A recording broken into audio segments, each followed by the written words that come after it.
Banaketa da Frantziar eta Espainiar estatuek Euskal Herri langilearen aurka darabilten elementu estrategikoa.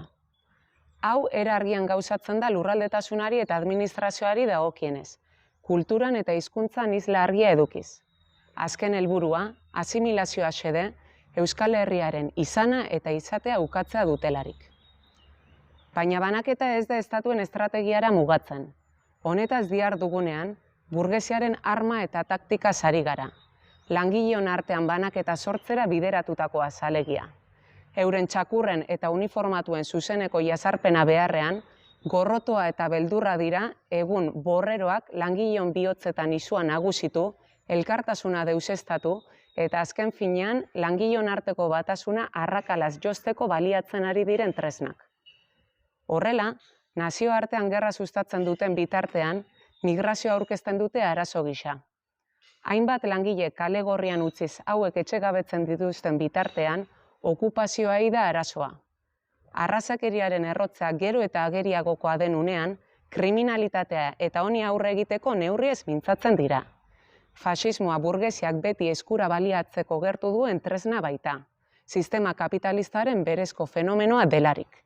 Burgesiak bere nagusitasuna kolokan ikusten duenean edota krisi garaietan ederto baliatzen duena.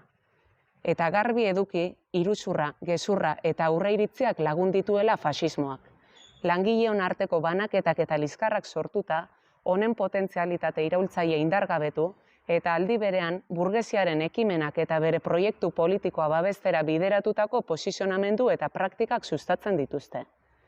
Era horretan, naziotasuna, hizkuntza, kultura, langile klasearen berezko ezaugarriak izatetik, bazterketa eta banaketarako tresna bilakatu nahi ditu burgesiak. Euskal Herria eta bere ideia bera euren mesedepean desitxuratzeko punturaino. Baina hamaika dira Euskal Herriaren koloreak. Hainbat bere errealitate eta aurpegiak.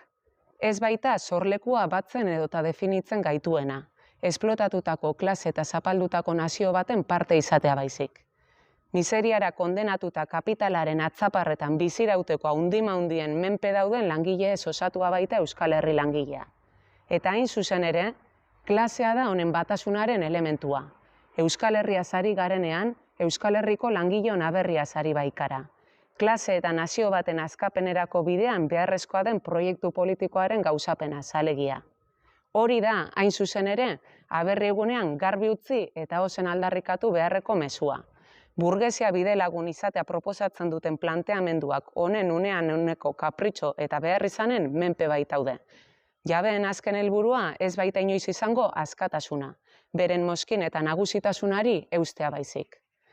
Gauzak horrela, jardun koordinadoratik, apirilaren 20an, Euskal Herri langileari batu eta Gernikan burutuko den aberri egunean parte hartzeko deia luzatzen diogu. Independentzia eta sozialismoaren bidean, langileon antolakuntza halabeharrezko baldintza suertatzen baita. Aberri eguna, bide horretan, Euskal Herriko langileon elkargune izateko tresna delarik. Apirilaren 20an, deno Gernikara. Euskal Herri langilea batu.